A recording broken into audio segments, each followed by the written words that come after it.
it's the federal government's job to secure the border. Because they weren't doing it, we had to do it. Right. And therefore, the feds should reimburse us. I'm all about it.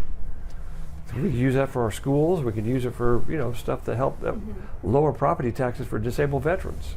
Texas installed another buoy installation today outside of Eagle Pass.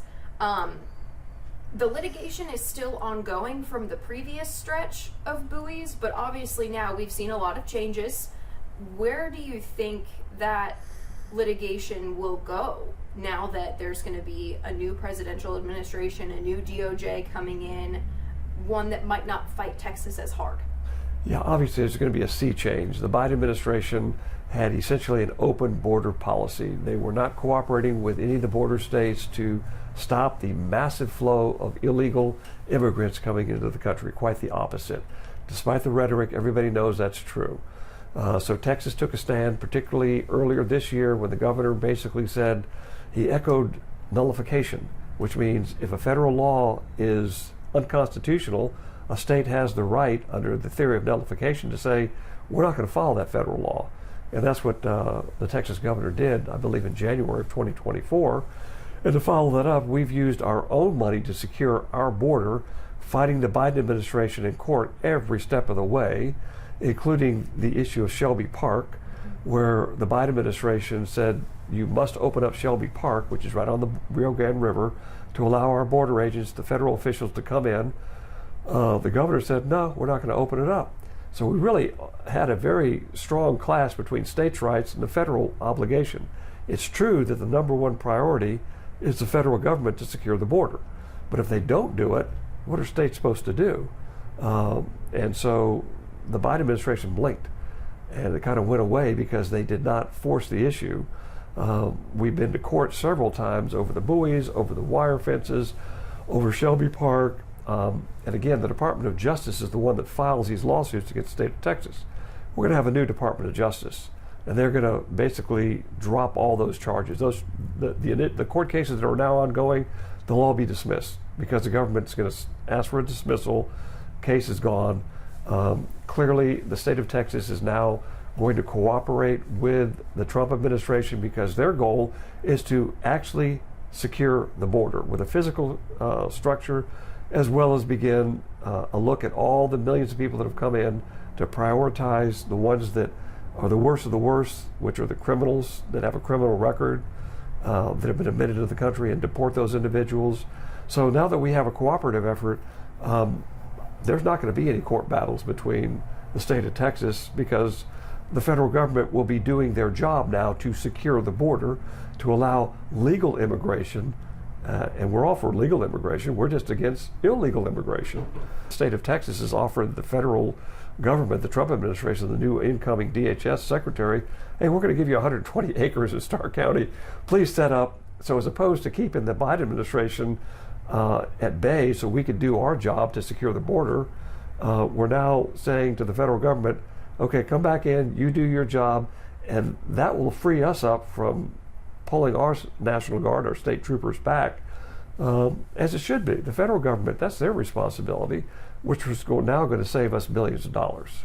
With the buoys specifically, I've done an investigative story before. Border Patrol was looking at a buoy system during the previous Trump administration, but obviously then administrations changed. They weren't able to continue that. Do you see this as a potential strategy to be used not just in Texas, but in some of the other border states as well? Yeah, I think President Trump's going to use all the above. We're going to use a physical wall. We're going to use buoys. We're going to use electronic methodologies. We're going to do a Remain in Mexico policy. Remember, President Trump had the Mexican military deployed along the border to stop individuals. So everything we can do to secure the border is the right thing to do, because a nation without a border is not a nation anymore.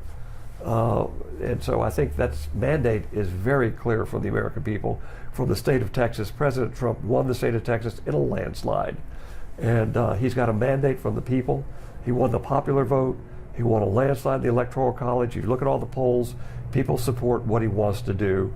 And so with that mandate, I'm hoping that Congress will come together very quickly, pass some meaningful legislation so the president doesn't have to act by executive order, because remember, During the last 2 years of the Trump administration, the Democrat Party controlled the House of Representatives, and they blocked everything he wanted to do.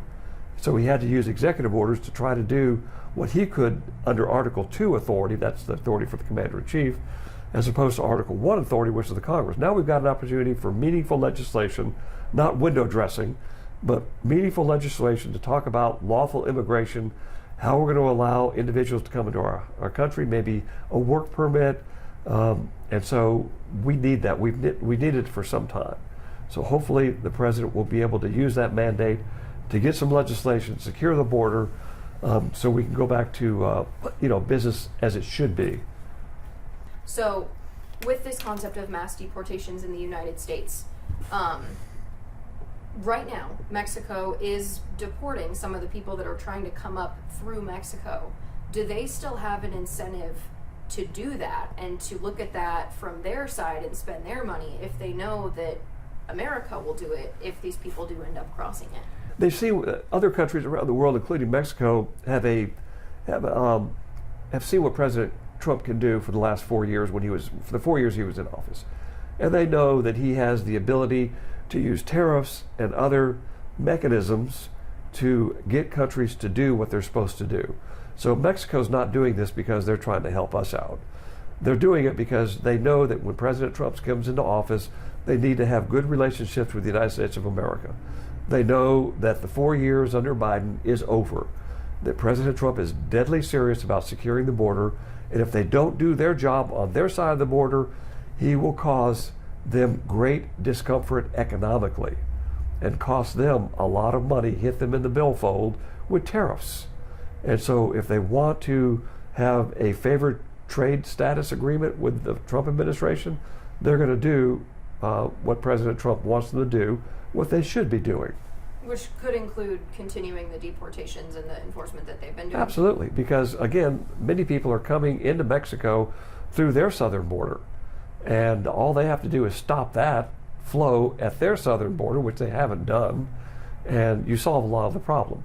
The other issue is a lot of individuals from countries all over the world are flying into Mexico, and so they can do a better job in cutting off the flow at that point. I use the analogy like, this is just common sense. I mean, that's part of the platform of the Republican Party. Common sense. So if your bathtub is overflowing and you come home, what's the first thing you do? You don't get out the mop and start mopping up the floor. You turn off the water. And that's what President Trump wants to do, and he's going to encourage other countries to do the same thing. Not just Mexico, but also Colombia, Peru, Venezuela.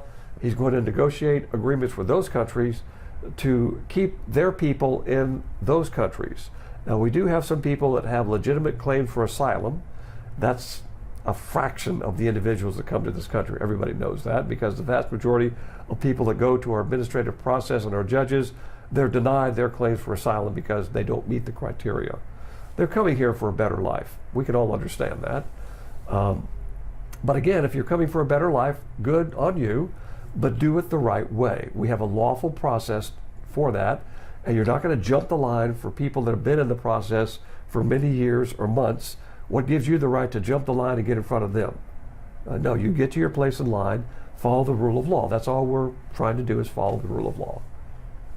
Perfect. I think that makes sense. In the last few days, we have seen some escalated action in Russia and Ukraine. The United States has signed off on some further measures for Ukraine to attack Russia. What is your take on that situation as it's unfolding now and what it could lead to? Well, first of all, this is a home game for Russia. Now, I'm not making a case that Putin was correct. He was incorrect. He violated international law when he invaded Ukraine a couple years ago. That aside, you're not going to defeat Russia. Unless you're willing to start World War III, you're not going to defeat Russia in a home game. Here's Russia, here's Ukraine. It's right on the border. All the area in eastern Ukraine that the Russians are now occupying, the vast majority of people in those areas want to be with Russia. As Crimea, they wanted to secede from Ukraine and join Russia. That's how our country got here. I'm very amused when people said, well, you can't secede from your country. That's how we got here. So how are you denying them the right that was the very foundation of how we came to be as a nation. So if people want self-determination, I'm all about it. So if the people in Crimea want to secede and join Russia, there should be free and fair elections, and that should happen. You shouldn't be surprised. There has been a civil war going on in Ukraine long before Putin invaded Ukraine on the eastern provinces, and Ukraine, of course, has not allowed them their God-given right, in my opinion, to vote to secede. And they have been engaging for years in violence against those people. Putin invaded ostensibly to allow that secession, but for other reasons as well, which is illegitimate. But my main point is you got to deal with reality as reality is. Unless we're willing, or other countries are willing, to send in soldiers, you're not going to defeat Russia. Ukraine military is basically decimated. They've lost over half in dead and wounded. There's nobody left to fight. So we can send them billions of dollars in bullets and beans and missiles, but you're not going to win. It's just not going to happen. So let's negotiate a peace settlement that both parties can live with. What's very curious to me is this current Biden administration, oh no, we can't talk about a peace settlement with Russia and Ukraine. Out of the question. Total military victory is all we want. But on the other side of the world with Hamas, a Nazi-like organization that slaughtered over 1,000 innocent Jewish people on October the 7th, oh, we got to negotiate a peace. We can't have total military victory for the Israelis. So where you should advocate for total military victory, which is the Israel-Hamas war, they want a peace settlement. Where you should have a peace settlement in Ukraine-Russia, they don't want a peace settlement. It's exactly the opposite. Wars, when fought, should be fought very quickly so that they're ended very quickly. Urban warfare with the Israeli-Hamas conflict is very bloody. That's just the nature of the beast. You're fighting in urban warfare. You're going to have heavy civilian casualties, particularly when Hamas hides its militants inside of mosques, inside of schools, inside of hospitals. These are known facts. So that war should be concluded very quickly, give the Israelis the assets they need to finish it off and establish peace. You can't negotiate with Hamas. There's no negotiating with an organization. Their negotiating position is, we want to kill all of you. With Russia and Ukraine, we can negotiate a peace. It should be negotiated. There's no reason that a whole generation of children should have missing arms and missing legs as civilians are killed. And it doesn't make any sense. Let's negotiate a settlement there. President Trump, that's his thinking. That's exactly his thinking. We're going to negotiate a peace in Ukraine and Russia, and we're going to give the Israelis the tools to finish this off quickly so we can have peace. I think that's the correct approach, in my opinion. Having been in the military for 20 years, 4 combat operations, I've been there, done that, seen it on the ground. From a tactical level, from a strategic level, it just makes common sense that that's the way nobody wants World War III. And so the Biden administration is very curious. In the last 2 months, they're now escalating the conflict. One has to ask the question, why? Why are you making this more difficult when we all know that this has to be settled in a peaceful manner? It's not the time to escalate. It's the time to have stability and to talk peace negotiations. In fact, I would hope the Biden administration could cut a peace deal in the last 2 months. That could be their legacy. That'd be a great legacy. Were you surprised at the actions in recent days to sign off on yes. The weaponry? I was shocked that the Biden administration is escalating this conflict, and really they've got 2 months left in power. Why escalate it now? Let the next administration decide what to do. Your time has gone. You've had over 2 years to deal with this, and you failed. And you've cost the American taxpayers billions of dollars. And the propaganda was the next counteroffensive in the spring, in the summer, or the fall, and Russia will collapse. No, they didn't. And nobody that was serious, nobody that was a serious thinker believed in that propaganda. Certainly not myself. Having been to Ukraine many times, having been to Russia, it's just not going to happen.